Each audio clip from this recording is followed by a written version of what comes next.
2020 বৰ্ষৰ চৰকাৰী ANM নাৰ্ছৰ form online কেনেকৈ ফিল আপ কৰিব এই ভিডিঅ'ত জনাই দিয়া হ'ব। যিটো মোবাইলতে এই ভিডিঅ' চাই আছে সেই মোবাইলতে ফৰ্ম ফিল আপ কৰিব পাৰিব। ইয়াত অসমৰ প্ৰত্যেক জিলা বা গাঁৱৰ ছোৱালীয়ে ফৰ্ম ফিল আপ কৰিব পাৰিব। ফৰ্ম ফিল আপ কৰিবলৈ এই ভিডিঅ'ৰ ডেছক্ৰিপশ্যনত লিংক পাব।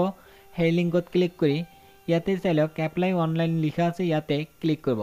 ক্লিক কৰাৰ পিছত ডাইৰেক্ট এই পেজত আহিব।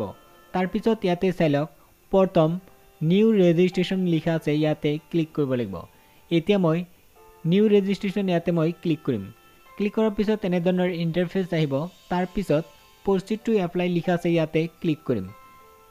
ইয়াতে মই ক্লিক কৰিছোঁ। তাৰপিছত এনেধৰণৰ পেজ আহিছে। ইয়াতে এএনএম কোৰ্চ আছে। তাৰপিছত ইয়াতে প্ৰথম এপ্লিকেণ্টৰ নাম, যিজন কেণ্ডিডেট এপ্লাই কৰিব সেই কেণ্ডিডেটৰ ফাৰ্ষ্ট নেম, তাৰপিছত মিডল নেম, তাৰপিছত মোবাইল নম্বৰ, তাৰপিছত ইমেইল আইডি, তাৰপিছত পাছৱৰ্ড। এইখিনি এতিয়া মই ফিল আপ কৰিম। ইয়াতে চাই লওক ইয়াতে মই কেণ্ডিডেটৰ ফাৰ্ষ্ট নেম লিখিছোঁ, তাৰপিছত ইয়াতে লাষ্ট নেম, তাৰপিছত মোবাইল নম্বৰ, তাৰপিছত ইমেইল আইডি, তাৰপিছত পাছৱৰ্ড এটা বনাইছোঁ। তাৰপিছত এতিয়া কাম কৰিম, ছাবমিট লিখা আছে, ইয়াতে মই ক্লিক কৰিম। ছাবমিট কৰাৰ পিছত এনেধৰণৰ ইণ্টাৰফেচ আহিব।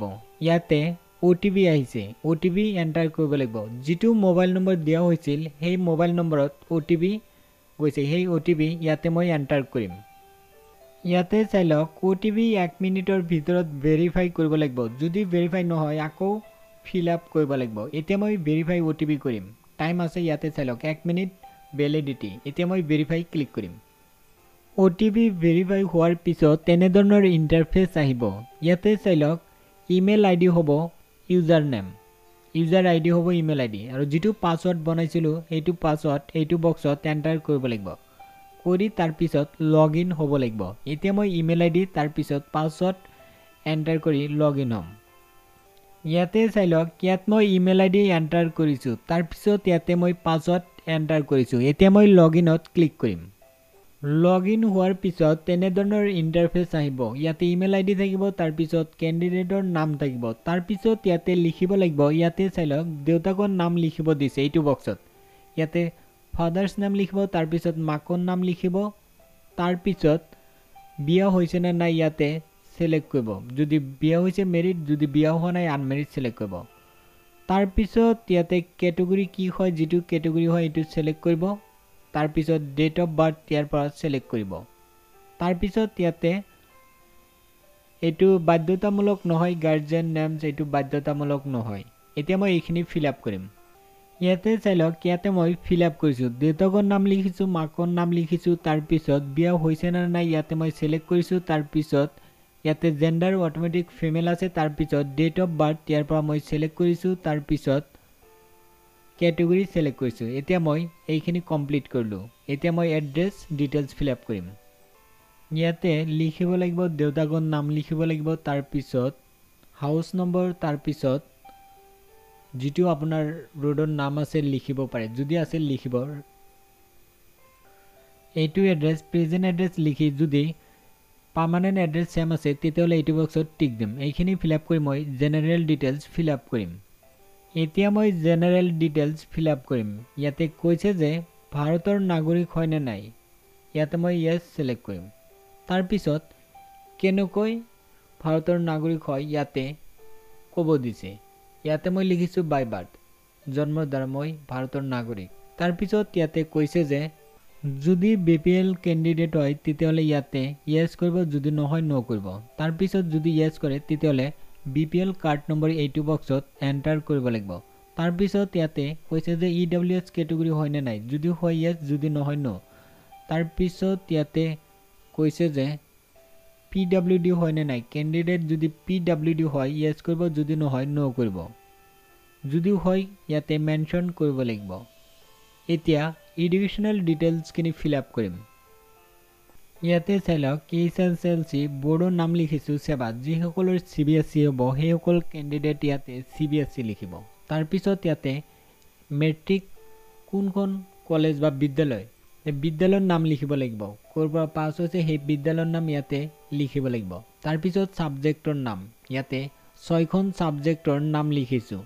HSLC 6খন সাবজেক্ট আছিল সেই 6খন সাবজেক্টৰ নাম ইয়াত লিখা হৈছে তাৰ পিছত কিমান চনত পাস হৈছিল ইয়াৰ অফ পাসিংত কিমান চনত পাস হৈছিল সেই চনটো লিখিছো তাৰ পিছত পাৰ্সেন্ট কিমান পাইছিল মেট্ৰিকত ইয়াতে লিখিছো তাৰ পিছত HS যদি আৰ্টছৰ হয় আৰ্টছ সিলেক্ট কৰিব কমাৰ্চ হলে কমাৰ্চ সায়েন্স হলে সায়েন্স তাৰ পিছত কলেজৰ নাম লিখিব তাৰ পিছত ইয়াতে মই পাঁচটা সাবজেক্টৰ নাম লিখিছো HS তাৰ পিছত কিমান চনত পাস হৈছিল চনটো লিখিছো ইয়াতে তাৰ পিছত কিমান পাৰ্সেন্ট পাইছে ইয়াতে লিখিছো তাৰ পিছত ইয়াতে টোটেল নম্বৰ ইয়াতে লিখিব লাগিব HS ত টোটেল নম্বৰ আছিল 500 পাঁচটা সাবজেক্টৰ 500 তাৰ ভিতৰত কিমান নম্বৰ লাভ কৰিছে এইটো বক্সত লিখিব লাগিব মাৰ্কশিটত লিখা আছে যে কিমান নম্বৰ লাভ কৰিছে এইখিনি হৈ গল তাৰ পিছত এতিয়া কাম কৰিব লাগিব ইয়াত কৈছে যে টি ট্ৰাইবস কমিউনিটিৰ হয় নে নাই যদি হয়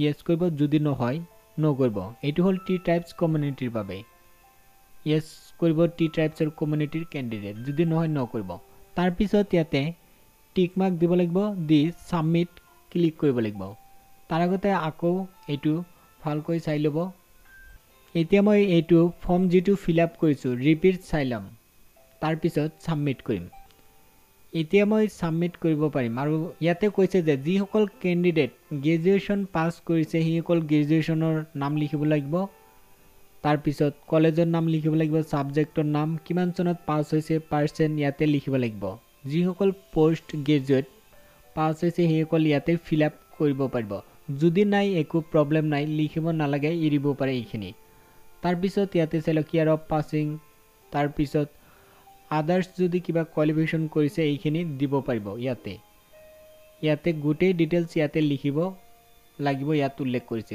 যদি নাই গ্ৰেজুৱেচন কৰা নাই বা পোষ্ট গ্ৰেজুৱেচন কৰা নাই বা আদাৰ্স কোয়ালিফিকেশন নাই তেতিয়ালে নালাগে তাৰ পিছত ইয়াতে এটো সিলেক্ট কৰি টিক মাৰ্ক দি ইয়াতে সাবমিট লিখা আছে ইয়াতে ক্লিক কৰিব এতিয়া মই সাবমিটত ক্লিক কৰিম সাবমিট কৰাৰ পিছত তেনে ধৰণৰ ইন্টাৰফেস আহিব ইয়াতে ফটো আপলোড কৰিব লাগিব ফটো 50 কেবিৰ ভিতৰত হ'ব লাগিব যাতে 50 কেবিৰ ওপৰত নহয় তাৰ পিছত ইয়াতে সিগনেচাৰ আপলোড কৰিব লাগিব তাৰ পিছত মেট্ৰিক পাছৰ এডমিট কাৰ্ড ইয়াতে আপলোড কৰিব লাগিব তাৰ পিছত ইয়াতে HS পাছৰ মাৰ্কশিট আপলোড কৰিব লাগিব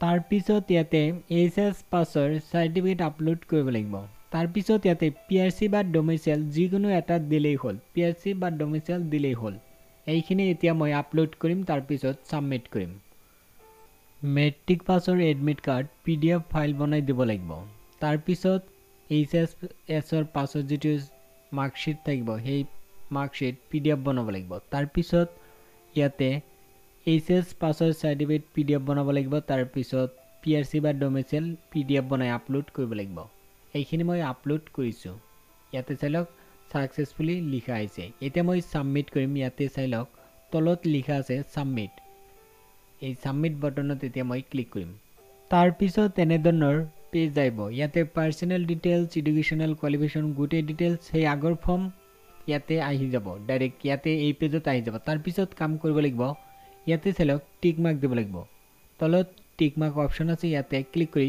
প্ৰসিড বুলি অপশন আছে ইয়াতে মই এতিয়া ক্লিক কৰিম সাবমিট কৰাৰ পিছত ডাউনলোড কৰিব পাৰিব যেটো এপ্লিকেশন ফৰ্ম যেটো হৈছে এটো প্ৰিন্ট আউট কৰি লব লাগিব ইয়াতে চালক প্ৰিন্ট অপশন আছে ইয়াতে তলত প্ৰিন্ট অপশন আছে বা এনে ধৰণৰ পেজ আহিব ইয়াতে প্ৰিন্ট অপশন পাব তাৰ পিছত প্ৰিন্ট আউট কৰি লব এটো ফৰ্ম সাবমিট কৰাৰ পিছত এটো ফৰ্ম আহিব এটো প্ৰিন্ট আউট কৰি ৰাখিব লাগিব এতিয়া কাম কৰক ভিডিও ডেসক্ৰিপচনত লিংক পাব সেই লিংকত ক্লিক কৰি ফৰ্ম ফিল আপ কৰিব পাৰিব